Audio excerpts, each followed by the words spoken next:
Hola, hola a todos. Gracias por conectarse. Hoy vamos a hacer la cuarta clase de las 5 que nos esperan. Ya estamos terminando el curso. Em, Hoy estoy acompañada por Gabriela Velázquez, enfermera del servicio, y también hoy nos va a acompañar Ayelén Pereira, que es una de las médicas del servicio. Bueno, hoy vamos a hablar son 3 temas, son cortitos todos, pero son re importantes en lo que hace al triage que hacemos nosotros. Eh, Algo que me quedó pendiente de la semana pasada, que yo quería aclarar esta semana, porque sonó mucho esto de que nosotros administramos medicación en el triage. Que esto va a ser tema de clase de la próxima clase. Vamos a hablar sobre lo que es el triage avanzado, pero no nos deberíamos limitar solo a que hacemos medicación. Se hacen muchas intervenciones en el triage que lo único que buscamos es acelerar, o sea, que el paciente no esté tanto tiempo en la guardia. Siempre se ha consensuado algunas cuestiones con los médicos, todos estamos de acuerdo, y la persona que está haciendo el triage ya sabe cómo nos manejamos. De todas formas, siempre ante la duda de algo está el compañero médico que podemos ir a preguntarle y entre los dos podemos resolver esta situación. Traigo a colación esto porque vamos a volver a hablar sobre algunos casos que nosotros administramos medicación. Y también aclarar esto, que no es que administramos toda la medicación sin indicación médica, sino que es analgesia menor, que muchas veces ya vienen desde la casa, ya se le administra en la casa, y muchas veces falta la dosis y nosotros acá la completamos. Repito, siempre y cuando hay algún colega que se siente inseguro frente a esta situación, le puede consultar al médico, es algo que ya se ha consensuado entre nosotros. Pero bueno, empezando ya con nuestros temas, el tema de hoy, o los temas de hoy, o Gaby, mejor dicho, va a hablar sobre las constantes vitales, si lo hacemos o no lo hacemos en el triage, qué tenemos que tener en cuenta cuando lo vamos a hacer. Vamos a hablar un poco de evaluación específica, a qué nos referimos cuando hablamos de esto, y a los modificadores de nivel. ¿Qué son los modificadores de nivel? Las cuestiones que vamos a tener en cuenta cuando es una patita más de los 3 pasos fundamentales que se hace en el triage. Así que bueno, Gaby. Bueno, buenas tardes a todos. Como dijo Nilda, vamos a empezar a hablar en este caso sobre constantes vitales. Como ya sabemos, los signos vitales los signos vitales reflejan las funciones vitales y nos ayudan a evaluar al paciente. Y desde que comenzamos a estudiar nos enseñan que es tarea de enfermería. ¿Me pueden decir si se escucha bien? Porque me están diciendo, estoy leyendo el chat y dice que se escucha bajito. Mira, Por favor. perdón, buenas tardes a todos. Se escucha bien, la verdad que se escucha bastante bien, pero no sé si estás pasando la diapositiva, está en la primera parte de la presentación todavía. Sí, no, justo estaba leyendo el chat y ahí la pasamos, ya arrancamos. Eh, Porque estaba leyendo acá en el chat y dice que se escucha bajo, por eso quería saber. Bueno, ahora sí, Gaby. Bueno, como decíamos, desde que estudiamos enfermería nos enseñan que esto es tarea exclusiva del enfermero. Entonces la pregunta sería, ¿hacemos el control de signos vitales en el triage o no lo hacemos? En cuanto a esto, es importante tener en claro que la toma de los signos vitales no es un objetivo de la consulta en el triage, que solo se deben tomar aquellos que puedan condicionar la decisión del nivel de urgencia. Entonces, si con los datos clínicos podemos determinar un nivel de urgencia, la toma de constantes vitales no haría más que enlentecer el proceso. Es decir, que solo se harán cuando nos ayudan a determinar un nivel de urgencia. Ejemplo, ¿no? En caso de que llegue un paciente con un nivel de prioridad alto, puede ser rojo o un nivel, un amarillo o un nivel 1 o 2, no vamos a perder el tiempo en tomar las constantes vitales en el triage. El hacerlo nos va a retrasar la atención y podríamos aumentar el riesgo de deterioro. Entonces, se lo va a ubicar inmediatamente en el área que corresponda. En nuestro caso, tenemos aerosoles o la sala de procedimiento. Y ahí sí se va a poder realizar los controles de los signos vitales. Ahora, si fuera un nivel menor, es decir, un color verde o un nivel 3, claramente no los necesita, porque tiene un TEP estable. Tenemos que recordar que en los niños no siempre es fácil tomar las constantes vitales, porque lloran, se mueven, apenas nos ven, ya se largan a llorar, y estaríamos retrasando la atención de otros pacientes que están esperando para ser clasificados y atendidos. Y tenemos que tener en cuenta que cuando la demanda supera la oferta, esto se enlentece más. Pero si es necesario conocer los rangos de normalidad de cada uno de ellos para saber cuándo están alterados. Bueno, acá estos cuadros los sacamos de la bibliografía. Acá tenemos el cuadro de normalidad, de los rangos de normalidad, de la tensión arterial, de la frecuencia respiratoria. Y acá tenemos los rangos de normalidad en cuanto a la frecuencia cardíaca y la temperatura. Como podemos ver, los rangos son muy variables en los niños. Por ejemplo, no es lo mismo una frecuencia cardíaca de un recién nacido a la de un adolescente. Con excepción de la temperatura, cuando el motivo de la consulta sea fiebre reciente y dada la necesidad de comenzar con el tratamiento lo antes posible, y como ya hemos dicho anteriormente, realizamos un triage avanzado, es decir, que podemos, en algunos casos, podemos comenzar con el abordaje, hacemos el control de temperatura y si está febril, se administra el antitérmico. Siempre antes, no olvidarnos de consultar si el niño es alérgico o a qué hora le dio la última dosis la madre para no repetir la dosis.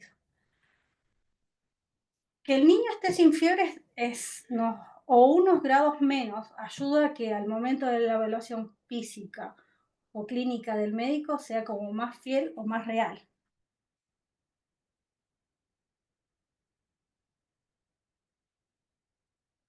Repasando entonces, ¿cuándo vamos a tomar las constantes vitales? Dijimos, si hay un lado alterado del triángulo, sí, vamos a controlar por ejemplo, si estuviera alterado el lado respiratorio, podríamos tomar la saturación como para guiar. Cabe aclarar acá que no lo vamos a realizar en el triage en el lugar físico, sino que, como dijimos, lo vamos a hacer, pero en la sala de procedimiento, en la sala de aerosoles, por otro compañero. Y si, por ejemplo, estuviera el lado circulatorio, por ejemplo, ingresar un niño pálido, vamos a hacer el control de la TA como para descartar un posible shock descompensado. Gaby, esto es importante dejarlo, que lo dejemos en claro. ¿Por qué no lo vamos a hacer en el triage? Porque el triage no debe ser bloqueado, o sea, siempre tenemos que estar pensando en que afuera nos esperan más pacientes y el de acá adentro yo ya tengo el color, o sea, si le estoy haciendo control de signos vitales porque estoy viendo que tiene un TEP inestable. Del lado, bueno, ahí ya lo estaré viendo y lo estoy llevando a otro lugar, pero para mí lo importante es mantener el triage desocupado, porque afuera no sé qué color tengo. Puede ser que sean todos verdes o puede ser que haya un rojo. Entonces yo tengo que asegurarme que a ese rojo va a llegar la atención rápido. Bueno, en otro caso sería por el motivo de consulta que así lo amerite, ¿no? Por ejemplo, si tenemos un dolor torácico vamos a hacer un control de los signos vitales, en realidad la frecuencia cardíaca, como para poder diferenciar si es más para el lado respiratorio o es cardiovascular. Y también por el profesional. En este caso, si llegamos a tener alguna duda en asignar algún nivel, bueno, ahí sí vamos a hacer el control para no quedarnos con las dudas, ¿no? Siempre dijimos, más es mejor que menos.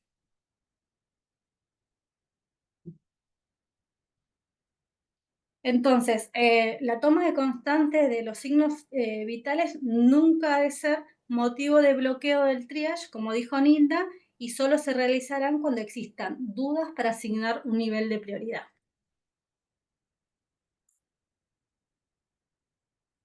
Si ustedes nos quieren ir comentando cómo trabajan en sus hospitales, lo podríamos leer al final para conocer un poquito cómo es su trabajo.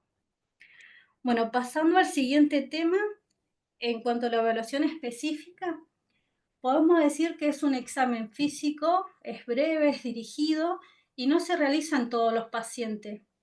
Va a depender del TEP o del motivo de consulta y nos ayuda a determinar un nivel de prioridad.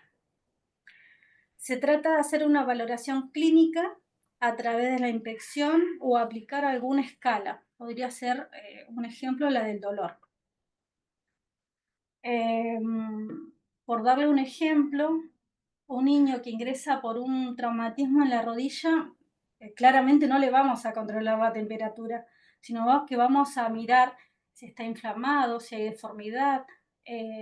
Podemos realizar la escala del dolor para poder ir administrando la analgesia. Obviamente, ¿no? Como dijimos, preguntando antes que nada si es alérgico a alguna medicación y nosotros solo administramos analgesia menor como la dipirona, el ibuprofeno, paracetamol, según el peso indicado.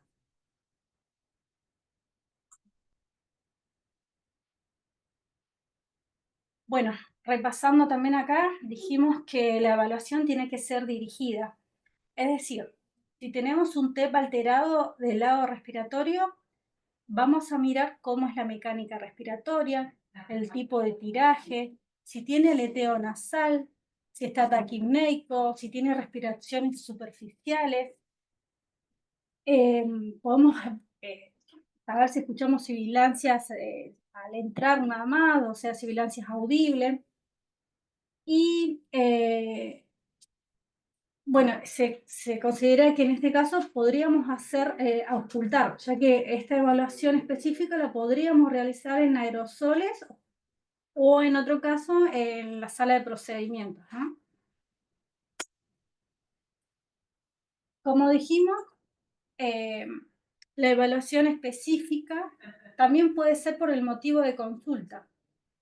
Un ejemplo sería que un niño que ingresa por dolor, vamos a valorar alguna escala.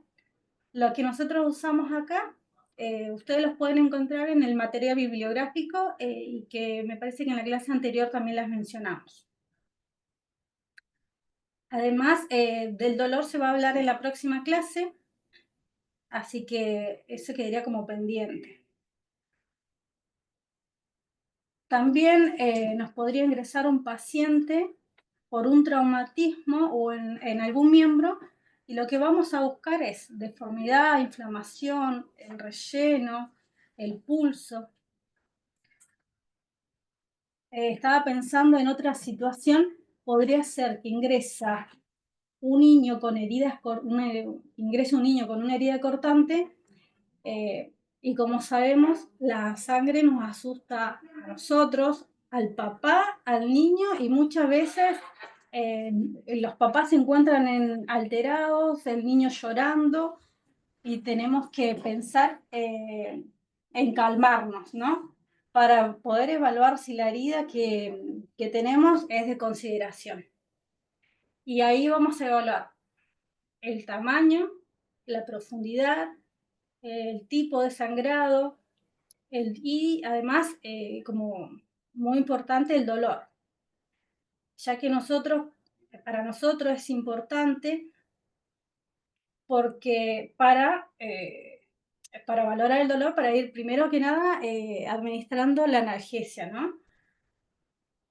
Y por qué no poder ir haciendo una curación plana, obviamente esto, recordando lo que dijimos hace un rato, no en el triage, porque no tenemos que bloquear.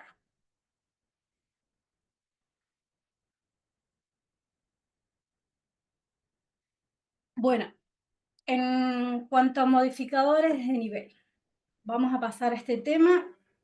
Los modificadores de nivel son factores inherentes al paciente, son propios del paciente y son independientemente del TEP o del motivo de consulta, nos pueden ubicar al paciente en un nivel de urgencia superior por sí solo. Estos factores son la edad, la patología de base y tenemos situaciones de alerta también que nos pueden dejar en amarillo a un paciente.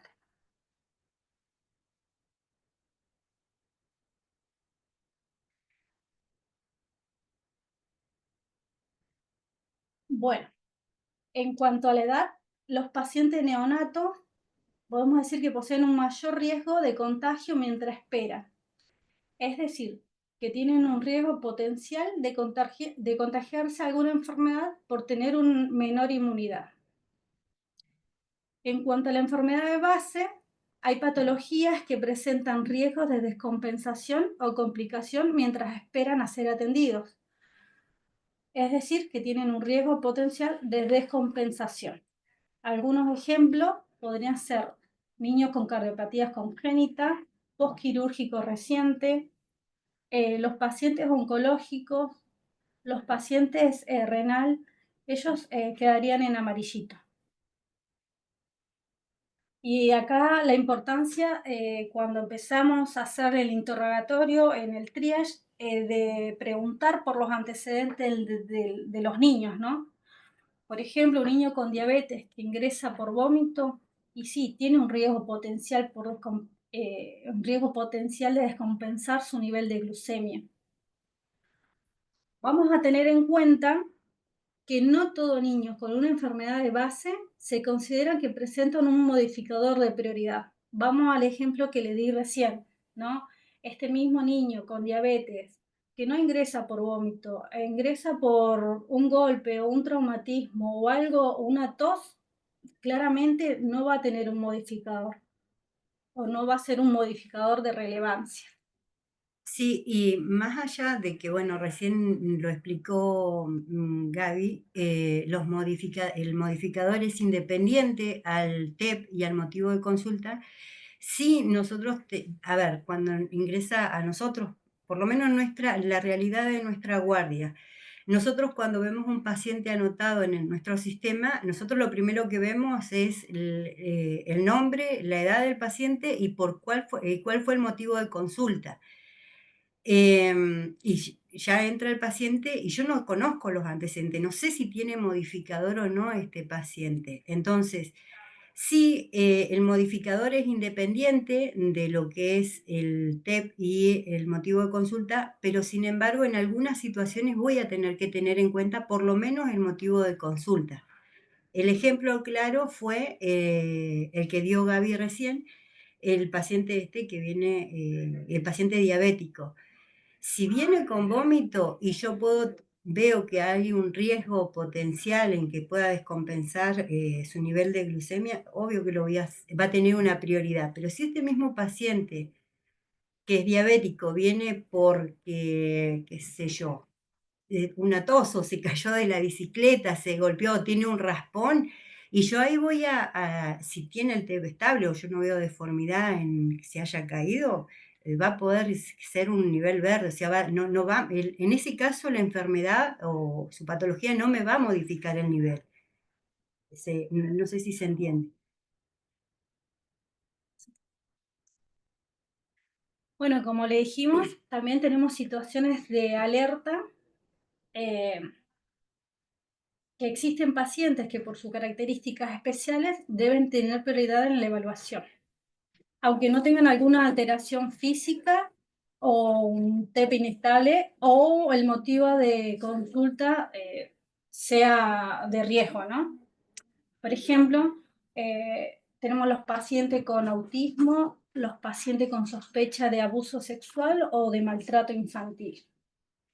Estas tres situaciones fueron agregadas en nuestro protocolo en su última actualización. Los niños con TEA los ubicamos en un consultorio para evitar que tengan una crisis por los ruidos o por el simple hecho de estar esperando afuera. Con el pasar de los años, la demanda de estos pacientes fue aumentando y nosotros acá en la guardia no teníamos mucho conocimiento del abordaje, entonces nos fuimos capacitando y entendimos que una crisis, después de una crisis de estos niños, son muchos días de estrés, así que bueno, estos niños tienen la prioridad para ser atendidos. Nosotros acá los pasamos a un consultorio y avisamos al médico. En cuanto al abuso sexual o maltrato infantil, ellos quedan adentro de un consultorio también por solo hecho de resguardarlo de que su posible abusador esté afuera o de que se arrepientan de hacer la consulta. Así que nada, hay que tener en cuenta que a estos pacientes se le va a asignar el color amarillo, independientemente de si tienen alterado el TEP o su motivo de consulta, Con, de riesgo, perdón. con respecto a esta última parte, los pacientes con sospecha de ASI, nos ha pasado en algunos años donde lamentablemente han habido casos de abuso en jardines, y esta persona ha estado en varios jardines. Entonces, imagínense, hemos tenido muchos pacientes que consultan por esta situación. Y la verdad que nuestro espacio para dejar a los pacientes con prioridad es reducido. En la cámara de aerosoles tenemos 4 lugares. Muchas veces los dejamos en el pasillo porque necesitamos que el paciente quede adentro, resguardado por nosotros. Pero bueno, cuando nos ha sucedido esta situación, se le coloca el color amarillo, pero muchas veces se los deja afuera. ¿Por qué? Porque entendemos que es diferente la situación. Si el paciente viene de la casa y hay una sospecha que el abusador está en el hogar, lo tenemos que recordar, no sabemos si está afuera. Y por lo general lo trae a veces la mamá o a veces ha venido una tía, una abuela, pero bueno, lo estamos resguardando de esa forma. Cuando nos ha pasado la otra situación donde han venido muchísimos pacientes, con esta sospecha, los dejamos afuera porque ya lo está resguardando la mamá y el presunto abusador está en otro lugar. Esto porque nos ha pasado en algunos años frente a esta situación y es contarle más o menos cómo lo hemos ido manejando nosotros. ¿Seguimos, Gaby? Sí. Perdón, aclaro una cosita. Sí, Independientemente de esto, de si el paciente claro, que queda en código amarillo, sobre todo estos pacientes que quedan afuera, independientemente del lugar donde quedan, enseguida siempre se avisa al médico y lo que sí. se trata de, obviamente, evaluar al paciente rápidamente por el contexto en el que está, la angustia y demás. Es un código amarillo que independientemente del lugar donde quede, se trata de ver rápido, ¿no? Solo para aclarar eso. Gracias, Aye, por la aclaración. Sí, sí, en todo caso, siempre, ante cualquier paciente que se le asigne el color amarillo, se le avisa al médico, y más cuando son pacientes de sospecha de maltrato y de abuso, con más razón. Porque las intervenciones, una vez que la médica evalúa y todo, o sea, hace todo el protocolo, muchas veces estos pacientes tienen una permanencia de horas acá en la guardia porque se da intervención al 102. Pero bueno, nosotros en nuestra parte ya empezamos a accionar, y se la comunicamos a la médica que también empiezan a accionar rápido. Bueno, en cuanto a la reevaluación, nosotros tenemos que tener en claro que los pacientes que están afuera pueden empeorar clínicamente ante la espera de ser atendidos. Por eso necesitamos reevaluar a los pacientes que ya fueron clasificados, pero que aún no fueron atendidos en los tiempos de esperas recomendados, ¿no? Esto nos suele pasar en momentos de alta demanda, como es el invierno, cuando estamos saturados de paciente, eh, cuando no sabemos dónde más dejar un paciente, por lo general nos pasa eso, ¿no? De que volvemos a reevaluar. Otro caso sería también cuando dejamos a un niño que consultó por vómito y queda esperando en reposo gástrico o iniciando ya una tolerancia y la mamá nos avisa que vomitó nuevamente.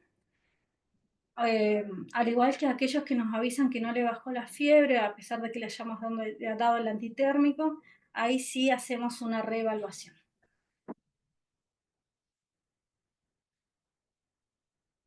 Los tiempos de reevaluación van a ser los mismos que se considera para su eventual asistencia y se evalúa si existen cambios que nos lleven a modificar su nivel de prioridad. El paciente puede o permanecer en el mismo colorcito y seguir esperando en la sala o puede ascender a una mayor prioridad, o sea que puede ser un amarillo. Aye, ¿te gustaría, antes de presentar algunos casos, querés comentar algo? No, me parece que por ahora va todo bastante claro. Em, Bueno, por ahora vamos bien. a ver, vamos, bien. Bueno, ahora vamos a practicar un poquito, ya estamos casi terminando. Vamos a practicar. Bueno, vamos a presentar el primer caso. Niño de 13 años con un peso corporal de 41 kilos y medio, acompañados por su madre, quien refiere que su hijo se encuentra con dolor de garganta, cabeza y fiebre desde ayer.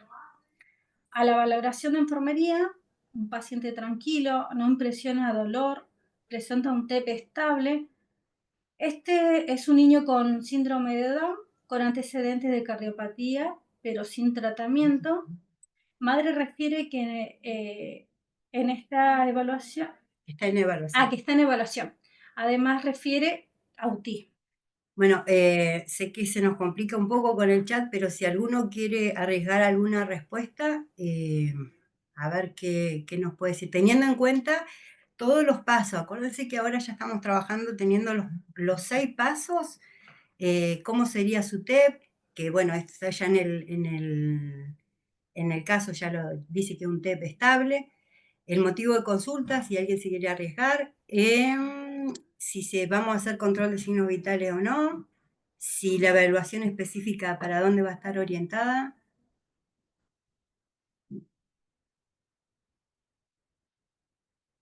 Bueno, en cuanto al TEP,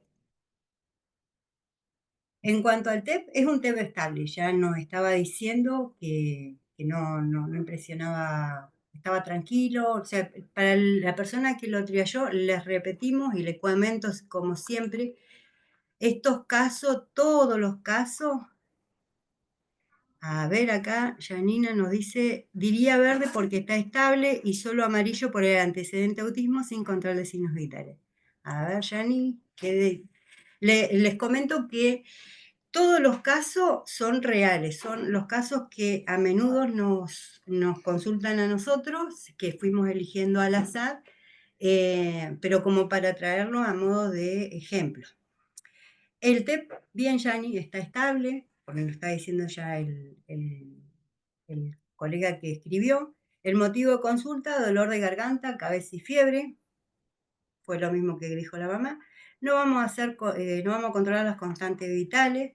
En la evaluación específica sí vamos a valorar el dolor, que acá el colega lo valoró, dice que no le impresiona tener dolor. Y sí, más allá de que haya tenido una cardiopatía, que no está en tratamiento, ¿no? Nos dice que es autista, tiene una condición, que esto va a ser lo que nos va a modificar el color. Este paciente, a ver, este paciente lo vamos a dejar diría verde, pero y solo amarillo por el antecedente. Bien, Yani, es un paciente claramente verde, pero lo que nos va a modificar el color es la condición que tiene. Alejandra, también perfecto. Ahora vamos al segundo, Gaby. Bueno, en el caso 2, adolescente de 98 kilos 400 gramos, acompañados por su madre, refiere estar jugando a la pelota en el colegio y en una colisión sintió que la pierna izquierda se le salió del lugar y se acomoda sola. Marcha con dificultad, se mantiene en movimiento, no mantiene el movimiento de flexión de la articulación de la rodilla izquierda, tiene una escala de dolor 7 de 10, se administra ibuprofeno comprimido vía oral, adolescente pasa aerosoles para su atención médica.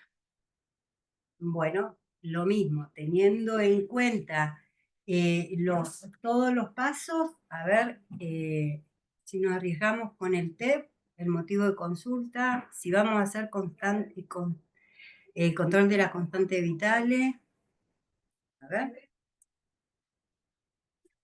En cuanto al TEP, bueno, el TEP está alterado. ¿Por qué? Porque tiene dolor. Acá el colega que hizo el informe dice que tiene la escala de dolor del 7 al 10. Entonces ya tenemos el TEP alterado. Con TEP alterado es un amarillo.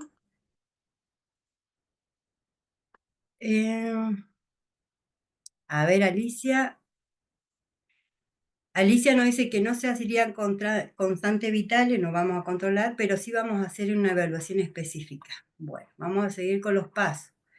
El TEP, el aspecto va a estar alterado por el dolor, el motivo de consulta va a ser el dolor de rodilla, constantes vitales no vamos a tomar, pero sí vamos a hacer la evaluación específica.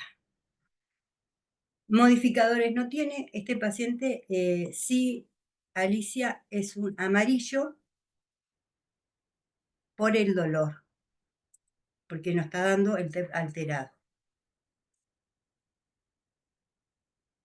El tercer caso es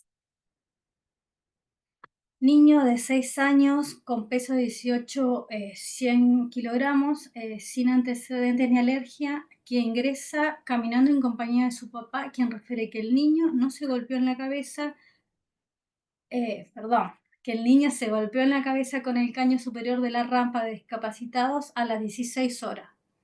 Presentó llanto al momento del episodio y se le colocó hielo hasta que lo fueron a retirar. Presenta un cefalomatoma en la zona parietal, un Glasgow 15 de 15, sin dolor, sin dolor ni vómitos, ni mareos, ni adormecimiento posterior al golpe. Es un niño, está activo, comunicativo y aguarda la sala de espera para la atención médica. a ver si alguno se arriesga con un color o alguna respuesta.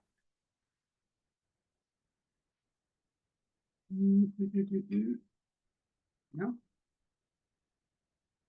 Bueno, el TEP es estable.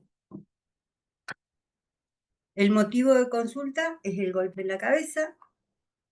Constantes vitales no vamos a tomar, pero sí en la evaluación específica, de hecho se hizo, se fijó, se palpó cefalohematoma, perdón, y se hizo la valoración del Glasgow y la escala del dolor. No tiene modificadores, es decir, que este paciente puede quedar afuera.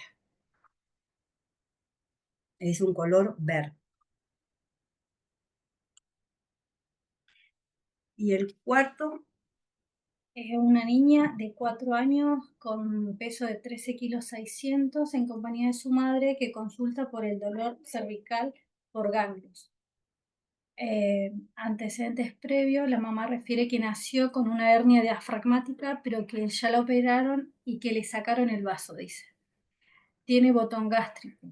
En cuanto al aspecto, alterado por el dolor, respiración sin alteraciones visibles, circulación sin alteraciones, se observa dolor moderado, se administra ibuprofeno vía oral. bueno, en este caso, y lo vamos a mencionar porque nos pasó una situación con esta paciente Ella había consultado, pero nunca había comunicado que, o sea, ella había comunicado que tenía todo lo que leímos, pero sí comentó que que había nacido con una hernia diafragmática, pero que ya había sido corregida y ahí terminó el relato. Entonces, en el momento que que vino a la guardia, las colegas la valoraron, como tenían dudas acerca de alguna situación, consultaron, pero la mamá en ningún momento nos comentó que era una paciente asplénica.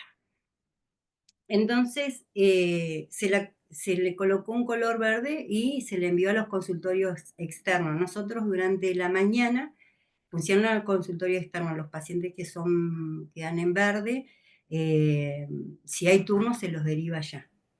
De allá nos llaman y nos dicen, pero ¿cómo? Una paciente que le falta el vaso, ¿cómo no tiene? De hecho tiene un nivel de atención, de prioridad, pero a lo que vamos es lo importante que es que los papás nos comenten todos los antecedentes de los pacientes.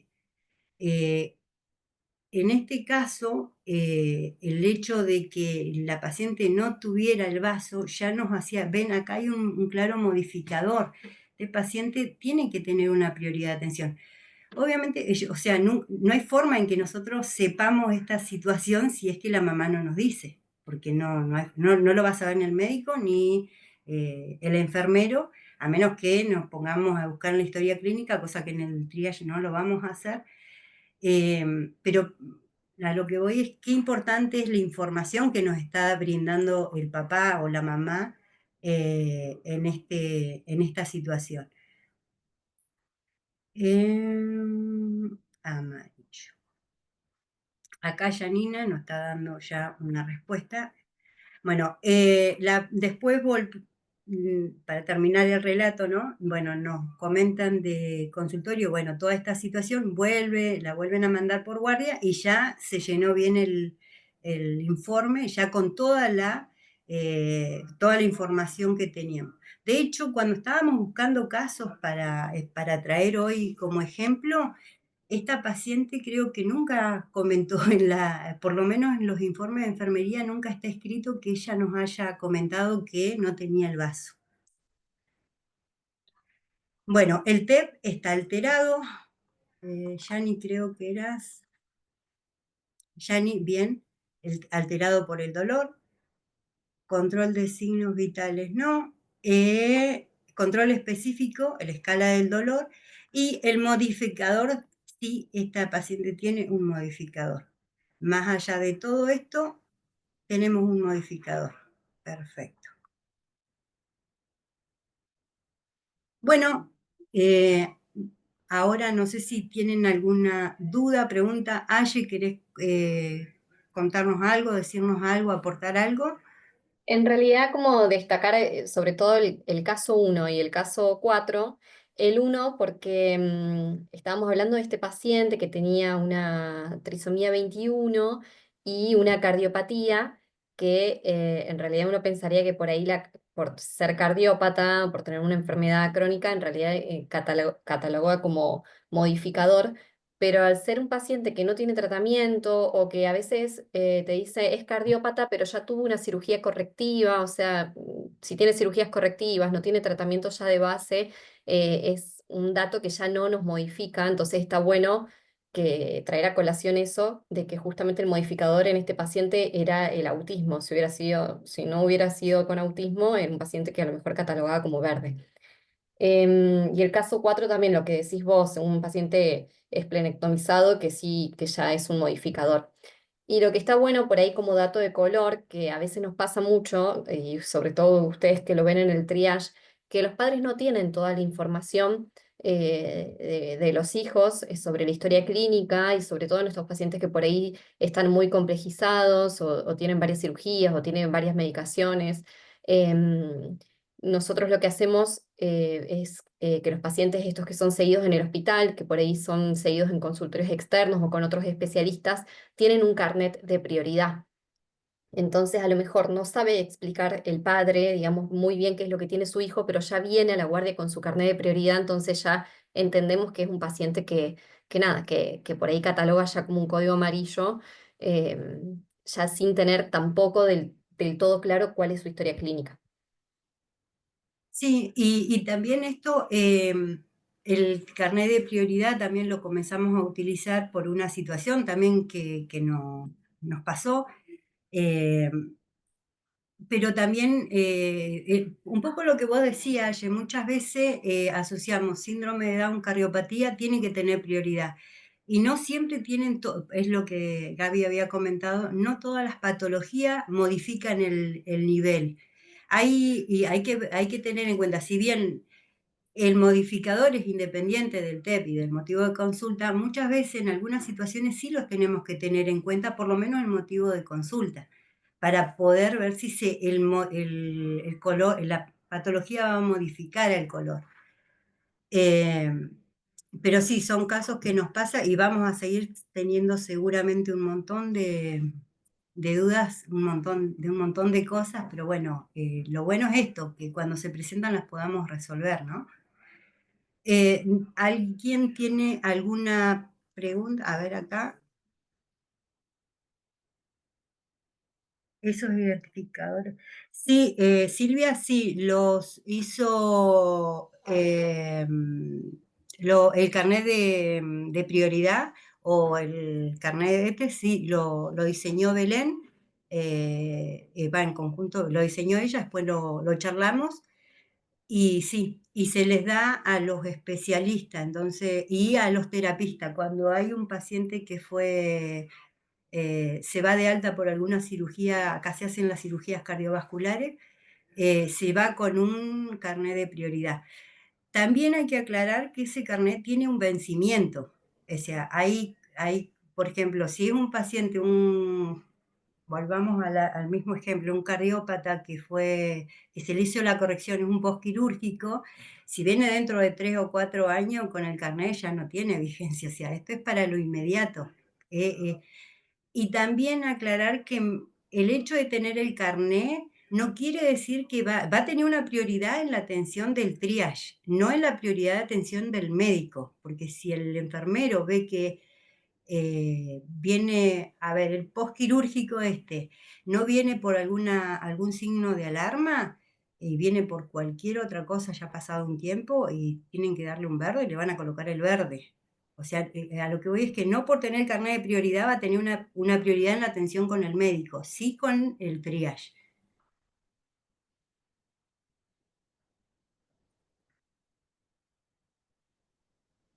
Sí, Silvia, acá también nos pasa mucho que traen los abuelos y no saben, o también nos pasa que los trae alguno de los papás y no saben el peso, no saben si son alérgicos a alguna medicación o no. Sí, también nos pasa. Pero nada, también aclarar que siempre ante la duda, nada, siempre estamos los médicos, siempre se puede consultar para ver si el paciente puede catalogarse en verde o en amarillo. eh, Nada, siempre estamos disponibles para eso también, ¿sí? Cuando hay dudas, sobre todo. El carnet es propio, sí, es propio y es propio de la guardia de asistente anónimo.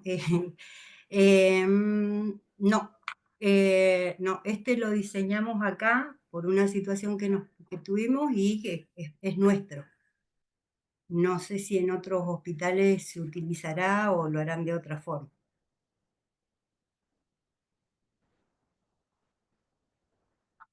Eh, Está bueno porque cada uno podría probar. Sí, la idea, Alicia, es esta, que nos ayudemos mutuamente. Por ahí, si alguno tiene alguna propuesta, también nos puede comunicar por medio del correo y podemos, o ustedes los usan de una forma o hacen de otra forma, y la verdad que nos podemos ayudar entre todos. Nosotros,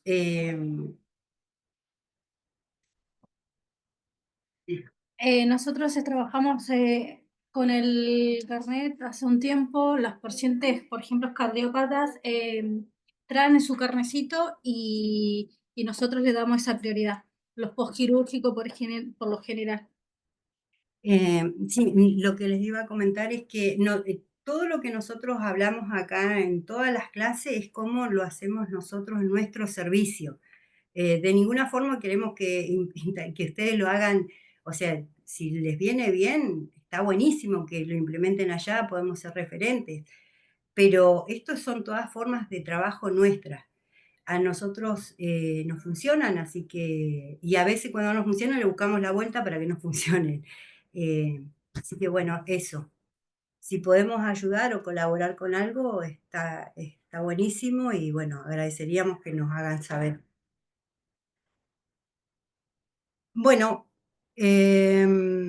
esperamos, primero Gaby, te quiero agradecer que nos hayas dado la clase, la verdad que muy clara. Muchísimas gracias por tu predisposición. Aye, lo mismo, muchísimas gracias por ayudarnos. A Belén también, porque hoy está como alumna.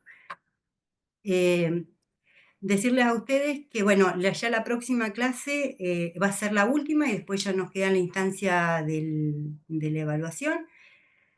La próxima clase vamos a hablar un poco de dolor, de triage avanzado y Fast Track. Vamos a estar en compañía de Belén la próxima clase, así que, bueno, nos estaremos viendo en 7 días más. Muchas gracias por la invitación. No, por favor. Así que, bueno, muchas gracias a todos por haber estado.